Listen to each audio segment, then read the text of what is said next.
الحمدللہ جعلنا من المتمسکین بولایت امیر المؤمنین علی ابن ابی طالب علیہ السلام. اللہم ایک نعبد و ایک نستعین. الصلاة والسلام بتحیت والاکرام علی اشرف الانبیاء والمرسلین و اولادہ الطیبین الطاہرین المعصومین. ثم الصلاة والسلام علی الصدیقۃ المبارکہ الرازیۃ المرضیہ عالمۃ غیر معلمہ ام الکتاب ام القرآن ام الانوار ام الائمہ ام المعصومین ام الامون ام الہدیٰ ام الحسن ام الحسین ام المحسن و ام ابیہا السیدہ فاطمہ الزہراء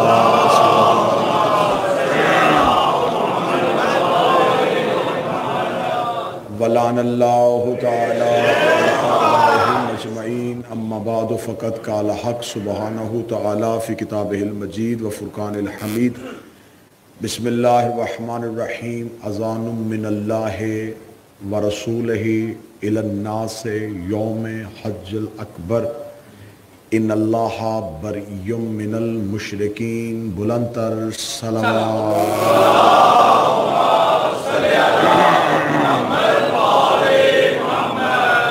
دعا ہے مالکان عزت بارگاہ عزت میں آئے ہوئے ہر صاحب عزت کی عزت کو محفوظ فرمائے. آقازادی اس عبادت کا بہتر سے بہتر اجر اپنی خوشنودی کی صورت میں شامل فرمائے. میری مالکن میری شہزادی اس امام بارگاہ کے منتظمین عہدیداران خدمت گزاران آپ حاضرین مومنین و مومنات جتنے قدم چل کے آئے ہیں اجر کثیر عطا فرمائے. ہمارا شمار مولا کے پیروکاروں میں مولا شبیر کے عزاداروں میں اور جناب سیدہ کے طرفداروں میں فرمائے.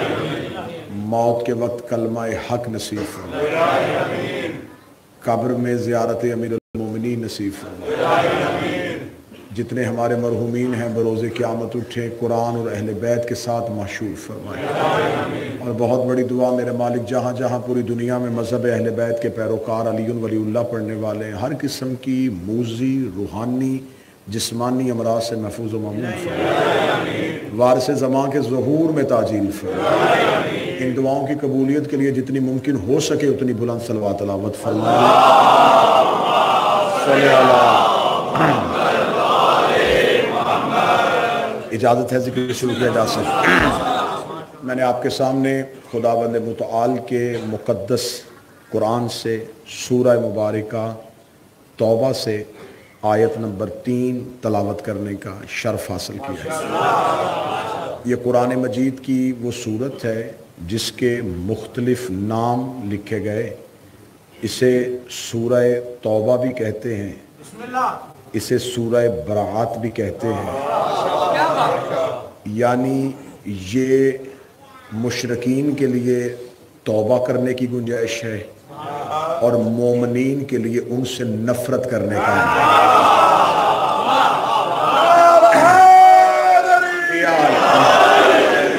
اسے سورہ مبارکہ توبہ کہتے ہیں, برآت کہتے ہیں بیزاری کو, برآت کہتے ہیں نفرت کو, برآت کہتے ہیں تبرہ کو. یعنی کہ آسان لفظوں میں یہ قرآن کی وہ صورت ہے جس میں اللہ خود تبرہ کر رہا ہے. خدا خود تبرہ کر رہا ہے. اور جو خدا تبرہ کر رہا ہے یہ قرآن کی تمام صورتوں میں سے واحد صورت ہے جس کے آغاز میں بسم اللہ الرحمن الرحیم نہیں ہے.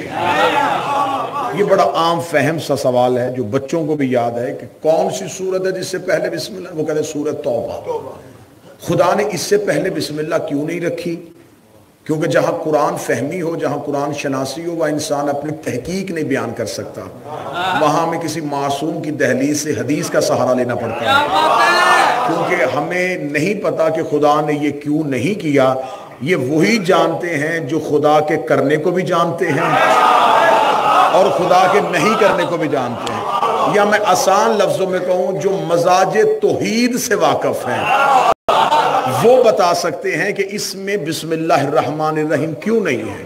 معصوم سے پوچھا گیا کہ مولا سورہ توبہ کے آغاز میں بسم اللہ کیوں نہیں ہے؟ فرمایا اس لیے کہ اس سورت میں خدا نے نفرت کا اظہار کیا ہے، بیزاری کا اظہار کیا ہے، خدا اس پہ مشرکین کی مذمت کر رہا ہے، اور بسم اللہ میں رحمان بھی آ رہا ہے اور رحیم بھی آ رہا ہے۔ اور میں اپنے معزز سننے والوں کو کہوں، رحمان اور رحیم کا مطلب ایک نہیں ہے، رحم کرنے والا۔ یہاں ترجمہ اکثر یہ کیا جاتا ہے رحم کرنے والا، رحمان اور صفت ہے، رحیم اور صفت ہے۔ معصوم کہتے ہیں اللہ کافروں پہ رحمان ہے، مومنوں پہ رحیم ہے۔ رحم بھی اپنی کیفیتیں تبدیل کرتا ہے، جب کافر پہ ہوتا ہے تو رحمان ہوتا ہے، جب مومن پہ ہوتا ہے تو رحیم ہوتا ہے۔ اب یہاں خدا نے کیونکہ نفرت کا اظہار کیا تھا تو یہاں رحمان کی صفت بھی نہیں آ سکتی تھی، رحیم کی صفت بھی نہیں آ سکتی تھی۔ سورہ مبارکہ توبہ کا تھوڑا شان نزول پڑھوں گا، گفتگو آگے بڑھے گی اور بہترین نتائج کے ساتھ آپ کو معروضات پیش کی جائے گی۔ سورہ مبارکہ توبہ کا شان نزول یہ ہے کہ جب رسول مکہ سے ہجرت کر کے مدینہ آ چکے تھے تو مکہ میں جو مشرکین مکہ تھے وہ بیت اللہ کا جو اللہ کا گھر تھا وہاں توہین امیز طریقے سے طواف کرتے تھے، بتوں کو اٹھا لیتے تھے، برہنہ ہو جاتے تھے، ننگے بدن کے ساتھ سیٹیاں بجاتے ہوئے، تالیاں بجاتے ہوئے اللہ کے گھر کا طواف کرتے تھے۔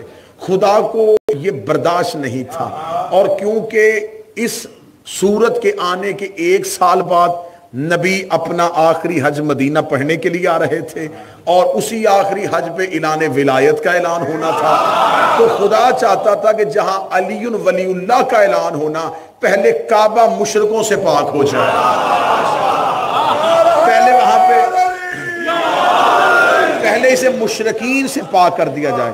تو خداوند متعال نے یہ سورت بھیجی اور نبی کو حکم دیا کہ جب وہاں لوگ اکٹھے ہو جائیں نا طواف کرنے کے لیے تو پھر کسی کو بھیجنا اس سورت کو دیکھ کے۔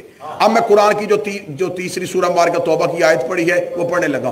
خدا نے کہا جسے بھی بھیجنا اس کے پاس ایک عہدہ ہوگا، اذان من اللہ و رسولہ، وہ جو جائے گا وہ ذاتی حیثیت سے نہیں جائے گا، وہ اللہ کی اذان بن کے جائے گا۔ ہائے ہائے ہائے، اذان من اللہ و رسولہ، وہ اذان الہی بھی ہوگا اللہ کی طرف سے اور اس کے رسول کی طرف سے، الی الناس، انسانوں کی طرف۔ وہ جو جائے گا وہ اذان بن کے جائے گا، اسے اذان بن کے جانا ہے۔ خدا نے نام نہیں لیا تھا، خدا نے صرف یہ بتایا تھا کہ جو اس میرٹ پہ پورا اترے کہ وہ اللہ کی اذان بن سکے اسے بھیج دیجئے۔ رسالت مآب نے ایک شخص کو بلایا، اسے کہا کہ تو آیت لے کے جانا چاہتا ہے؟ اسے کہا جی میں لے کے جانا چاہتا ہوں۔ اسے سبقت کی، رسالت مآب نے آیتیں اس کے حوالے کر دی۔ وہ بھی مکہ سے نکل کے مدینہ کے رستے پہ تھا، یا جبرائیل امین دوبارہ نازل ہوئے اور کہنے لگے اسے بلا، اسے روکنا بھی نہ، کسی اور کو منتخب بھی نہ کرنا، دوبارہ اجتماع اکٹھا صحابہ کا کر کے کہے کہ یہ اللہ نے سورت بھیجی ہے، مشرکین کے درمیان میں کھڑے ہو کے اس کی تبلیغ کر کے آنی ہے، جو جانا چاہے مجھے کوئی اعتراض نہیں، لیکن جائے وہ جس نے کبھی اللہ کے علاوہ کسی کو سجدہ نہ کیا، جس نے اللہ کے علاوہ